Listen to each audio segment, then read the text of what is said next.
So we're going to talk about friction, which I sometimes like to call or think of as the smart force. Not because it's actually intelligent, but because friction, unlike a lot of other forces, does different things in different situations and always seems to know exactly what it needs to do and when to accomplish its goals. And so when we're doing problem solving with it, we need to think about what exactly friction wants to accomplish and how it's going to do that, and it can help to sort of personify it a little and think of it as being intelligent. So first, let's talk about how friction works, and then we'll talk about how to deal with it during problem solving and what these sorts of things that we need to keep in mind are that make it the smart force. So first off, there are two types of friction.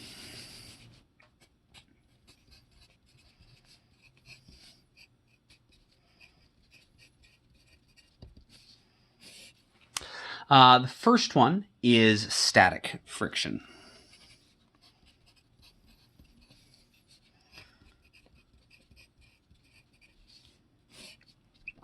And the symbol we're going to use for that is F sub S.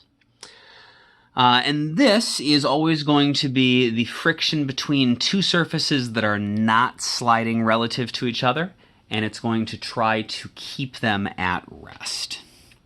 So this is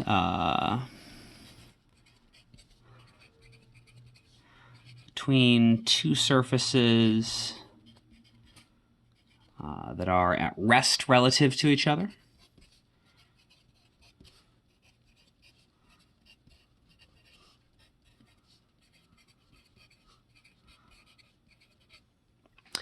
And static friction will adjust as needed to try to keep them at rest.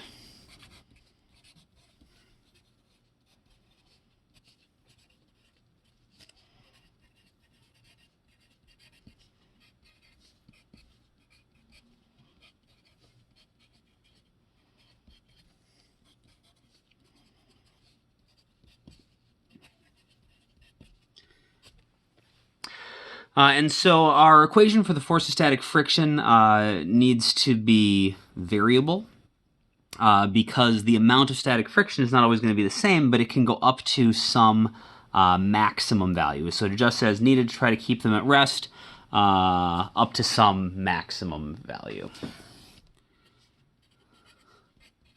Up to a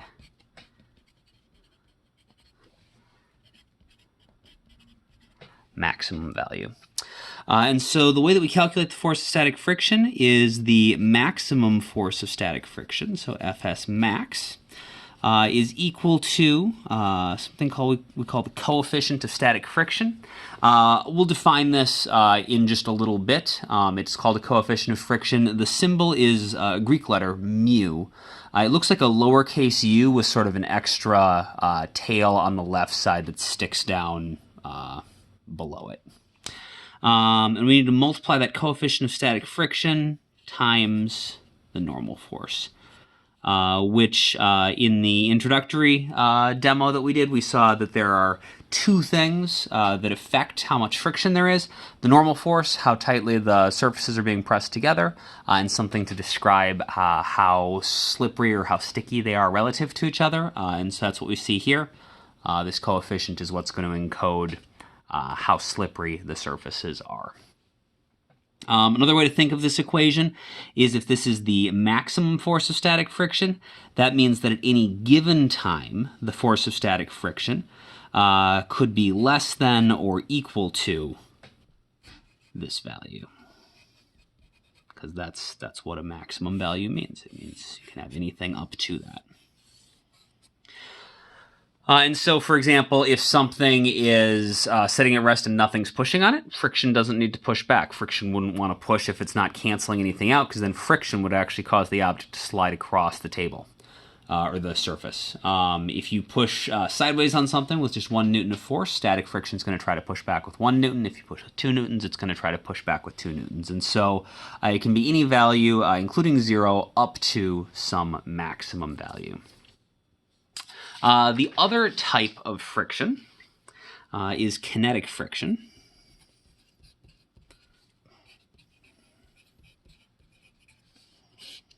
And the symbol we're going to use for that is F sub k. And whereas static friction was between two surfaces that are at rest relative to each other, this is going to be between two surfaces that are sliding relative to each other.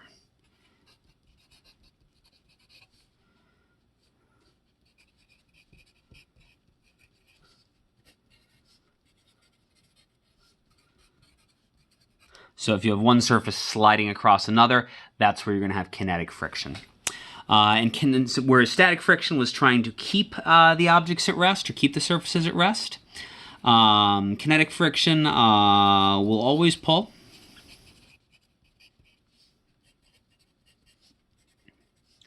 As hard as possible to try to stop the surfaces from sliding.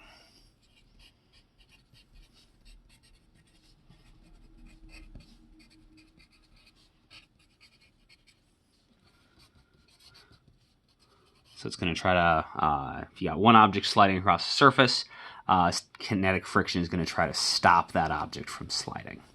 And since it's always going to pull as hard as possible, unlike static friction, we don't have to have some variable equation. We can just have a simple equation for this one. The force of kinetic friction is equal to a coefficient of kinetic friction. And so this looks just like our symbol for our coefficient of static friction, except it's for kinetic friction, again, times the normal force.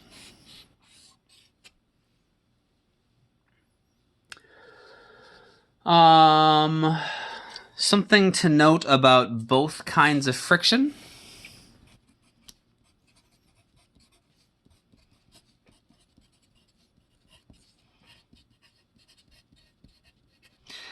Friction can only pull along the surface that it is trying to either stop the object from sliding along or to prevent the object from starting to slide along.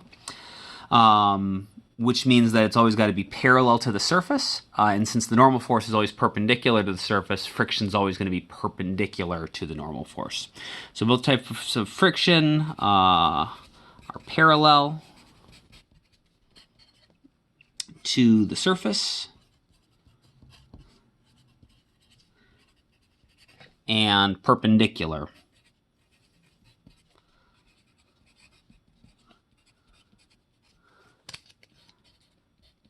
to the normal force. All right, so we should talk about what that mu value is. So mu is called the coefficient of friction.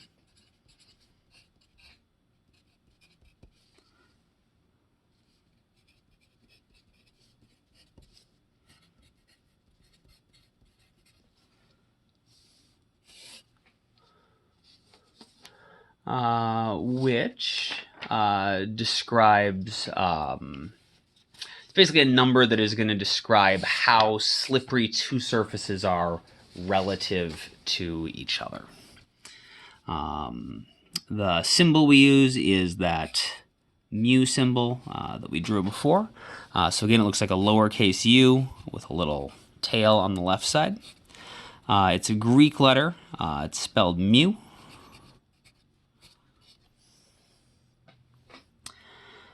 And this is a number that describes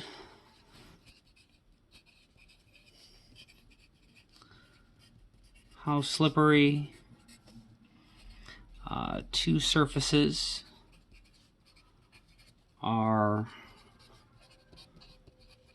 relative to each other. The relationship is that a higher value of mu means that your surfaces have more friction, which means you can think of them as like sticking to each other more. So a lower value of mu means that the surfaces are slipperier. A higher value of mu means that they are stickier.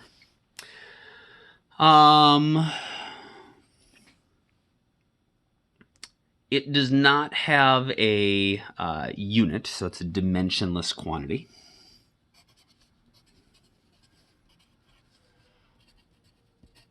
And we can see why that is in both of our equations that use mu.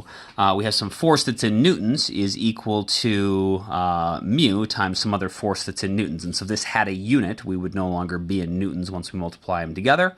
And so this just has to be a ratio. It's describing the ratio of how much the friction is compared to the normal force.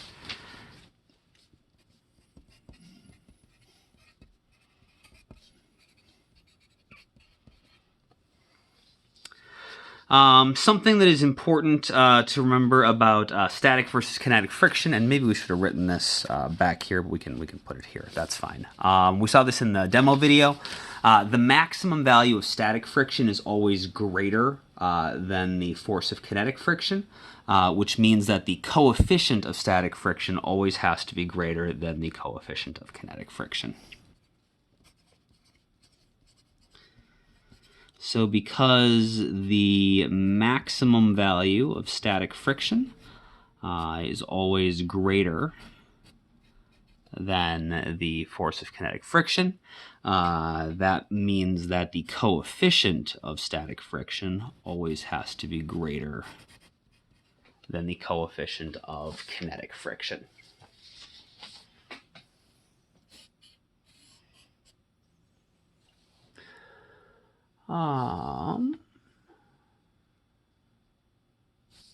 Yeah. Okay. And so now that we have our equations, we got the idea of the normal force we've already defined. We've got our coefficients of friction. We know how to put the coefficient of friction together with these. We should talk about why it's the smart force. Regarding where you find the coefficients of friction, there are tables of coefficients of friction in your textbooks. Often they will be given in problems. You are not expected to have any coefficients of friction memorized going into any unit test or the AP test or anything like that. Some problems might ask you to solve and figure out what a coefficient of friction would have to be. Other problems will give you the coefficients of friction, but they're never something that you should know offhand. In general, just so you're aware, a coefficient of friction of 1 is really high.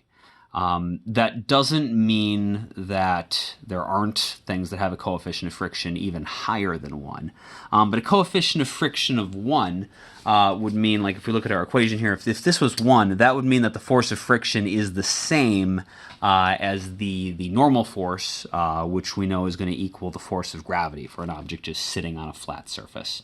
And that is a lot for friction to be able to pull on something just as hard as gravity.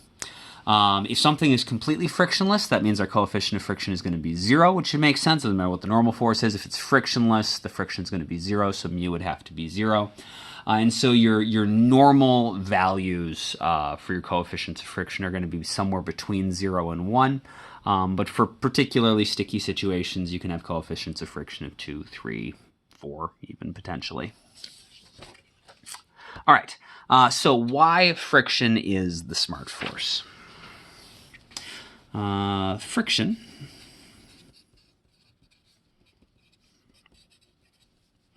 is the smart force because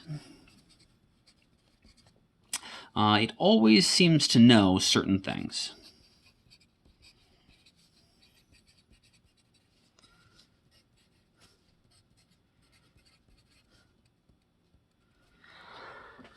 So the first thing that friction always seems to know that we need to keep in mind when we are doing our problem solving is it always seems to know when to act.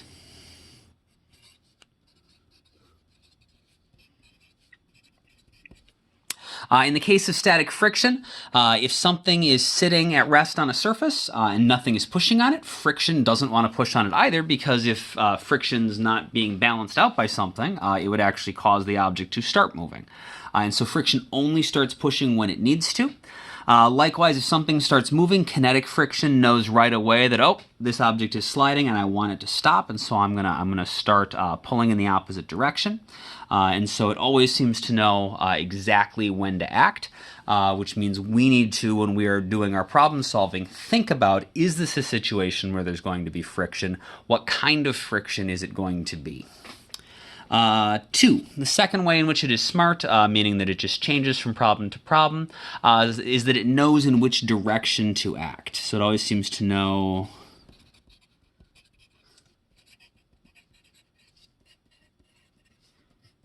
in which direction to act.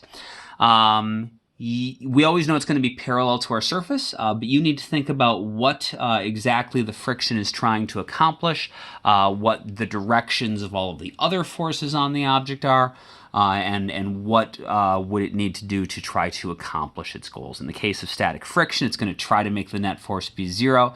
In the case of kinetic friction, it's going to pull in whatever direction it needs to try to slow down or stop the object. The third way in which friction behaves differently from problem to problem and appears to be intelligent, appears to be the smart force, is in the case of static friction, it always seems to know exactly how much force to act with. So static friction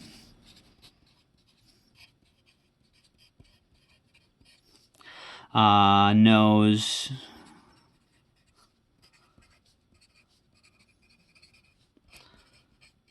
how much force to act with. Remember, our equation only tells us what the maximum possible value for the force of static friction is. It will not pull with that much force unless that is the correct amount of force to make the object stay at rest and cancel out any other forces on it.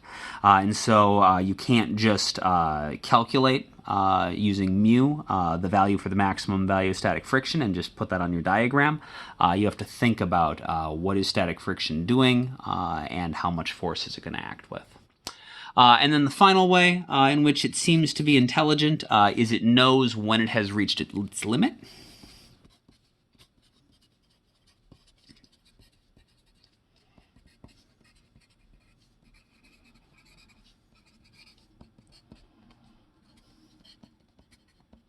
And what I mean by that is if you push on something that is not moving, static friction is going to resist you. But if you push hard enough, if you push equal to or more than that maximum value of static friction, you're going to be able to get the object to start moving. And once it starts moving, it needs to switch to the other kind of friction. It needs to switch to kinetic friction because now the goal is not to try to keep it in place, but to try to slow it down and make the object stop. And friction knows immediately when to make that transition, and so there's no delay or anything. And so when you are doing your problem solving, you need to think about not only what kind of friction is there at the beginning of the problem, but at some point during the problem, does the type of friction change, and make sure that you switch to the appropriate type of friction when that happens. So it knows when it has reached its limit, meaning when to switch from static to kinetic friction.